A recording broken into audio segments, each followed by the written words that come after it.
Matthios, chapitre 17.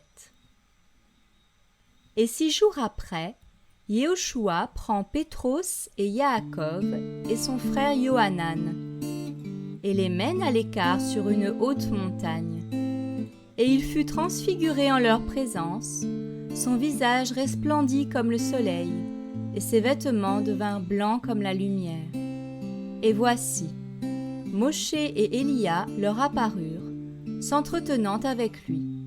Mais Pétros, prenant la parole, dit à Yehoshua : « Seigneur, il est bon que nous soyons ici. Faisons-y, si tu le veux, 3 tabernacles, un pour toi, un pour Moshe et un pour Élia. » Comme il parlait encore, voici, une nuée resplendissante les couvrit de son ombre. Et voici, une voix fit entendre de la nuée ces paroles : « Celui-ci est mon fils bien-aimé, en qui j'ai pris mon bon plaisir. Écoutez-le. » Et lorsque les disciples entendirent cette voix, ils tombèrent le visage contre terre et furent saisis d'une très grande frayeur. Et Yehoshua, s'approchant, les toucha et dit : « Levez-vous et n'ayez pas peur. » Et ils levèrent les yeux et ne virent personne, excepté Yehoshua tout seul. Et comme ils descendaient de la montagne, Yehoshua leur donna cet ordre en disant : « Ne parlez à personne de cette vision, jusqu'à ce que le Fils d'humain soit ressuscité des morts. » Et ses disciples l'interrogèrent en disant : « Pourquoi donc les scribes disent-ils qu'il faut qu'Élia vienne premièrement ?» Et Yehoshua répondit et leur dit : « Il est vrai qu'Élia viendra premièrement et restaurera à l'état initial toutes choses. Mais je vous dis qu'Élia est déjà venu, et ils ne l'ont pas reconnu, mais ils l'ont traité comme ils ont voulu.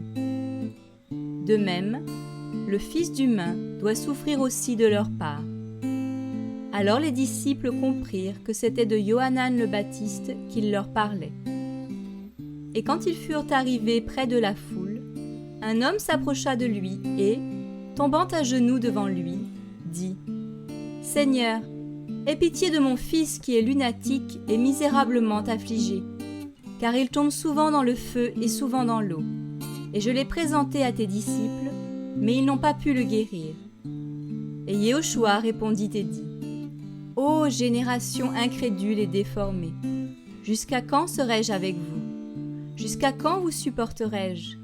Amenez-le-moi ici. » Et Yehoshua réprimanda d'une manière tranchante le démon, qui sortit de lui, et à l'heure même l'enfant fut guéri. Alors les disciples s'approchèrent de Yehoshua et lui dirent en particulier : « Pourquoi n'avons-nous pas pu le chasser ?» Et Yehoshua leur dit : « C'est à cause de votre incrédulité. Amen, je vous le dis, si vous avez de la foi comme un grain de sénévé, vous direz à cette montagne : transporte-toi d'ici, là, et elle se transporterait, et rien ne vous serait impossible. Mais cette race ne sort que par la prière et par le jeûne. » Et comme ils se trouvaient en Galilée, Yehoshua leur dit : « Il arrivera que le Fils d'humain sera livré entre les mains des hommes, et qu'ils le feront mourir, mais le 3e jour, il sera ressuscité. » Et ils furent extrêmement attristés. Et lorsqu'ils arrivèrent à Capernaum, ceux qui percevaient les 10 drachmes s'adressèrent à Pétros et lui dirent : « Votre docteur ne paye-t-il pas les 10 drachmes ? » « Oui, dit-il. » Et quand il fut entré dans la maison, Yehoshua, prenant les devants, lui dit : « Shimon, qu'en penses-tu ? Les rois de la terre, de qui perçoivent-ils les tributs ou les impôts ? Est-ce de leurs fils ou des étrangers ? » Pétros lui dit : « Des étrangers. » Yehoshua lui dit : « Les fils en sont donc exemptés. Mais pour que nous ne les scandalisions pas, va à la mer et jette l'hameçon, et prends le premier poisson qui montera, et, en lui ouvrant la bouche, tu trouveras un statère. Prends-le et donne-le pour moi et pour toi. »